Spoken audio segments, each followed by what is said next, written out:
I did actually write something, but I'm genuinely unsure whether whether I should say it, because I remember that we have a friend called Mandy who's not here this evening, but who is a brilliant cook. And Cheryl always said that if somebody died, it's conventional Jewish religion to take food round to the house. And the one thing you didn't want to do is take the food round the day after Mandy had taken her food round, because you could be quite sure it wouldn't be appreciated. And I'm feeling a little bit.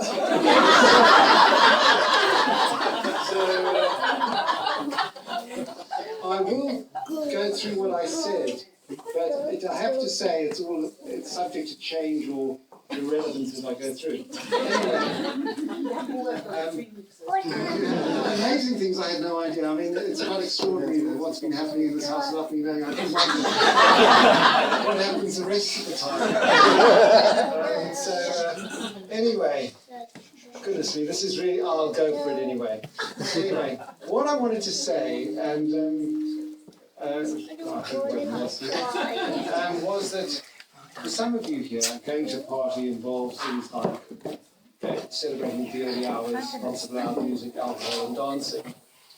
For me, what I like is plenty of good food, the chance to talk quietly to a few friends, and then home to bed by 10:30, so that I feel fresh in the morning, which is not very cool. I do enjoy a chance for one or two speeches at a party, though. So when we planned tonight to do, it was given that I would stand up and say a few words, but I hadn't realised I'd be following this unbelievable cabaret. Anyway, I thought I might even sing something.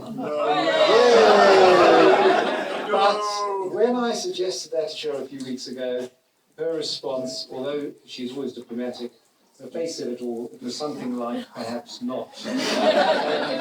Or more like, if only you could hold a note. So I'm not going to do a song anyway, you've had enough of that.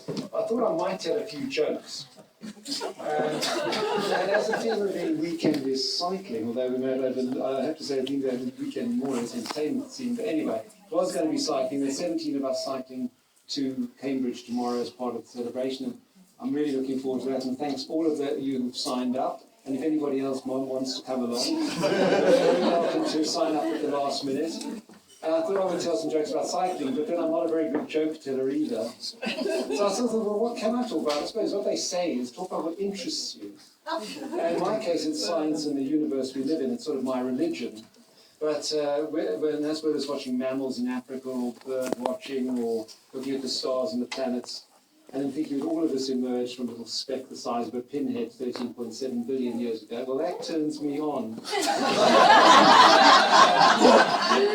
All those wonderful, mind-boggling facts. And animal migrations, you've heard about the migration of the wildebeest in Kenya and so on. But do you know there's the European eel? You may not know this, but it migrates 5,000 miles back to where it was spawned in the West Atlantic without ever having made that journey on its own before, and finds its way back to exactly where it came from.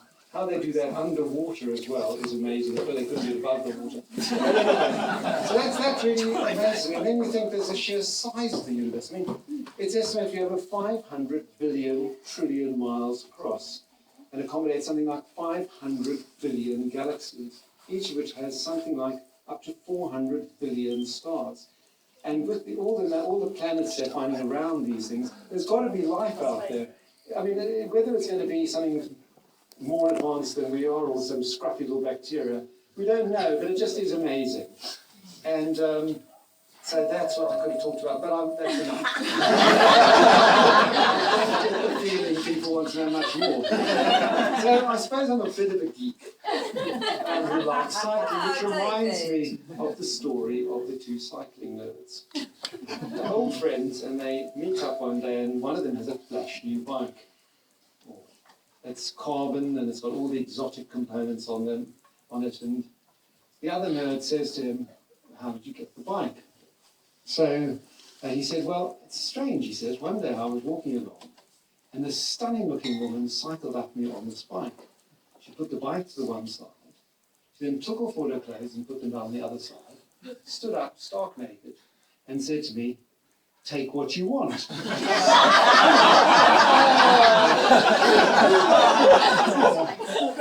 I took the bike. The other nerd said to him, good idea, he said, the clothes probably wouldn't have fitted in.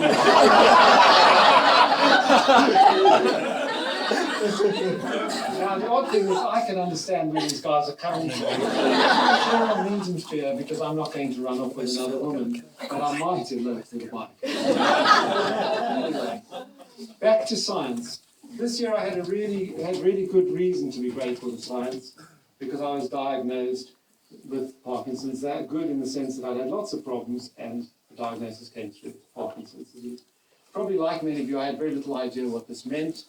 I had a very mental picture of somebody shuffling along, but I've really been lucky because I've had excellent consultants, and they put me on medication which really has made a huge difference and should control the condition for a very long time.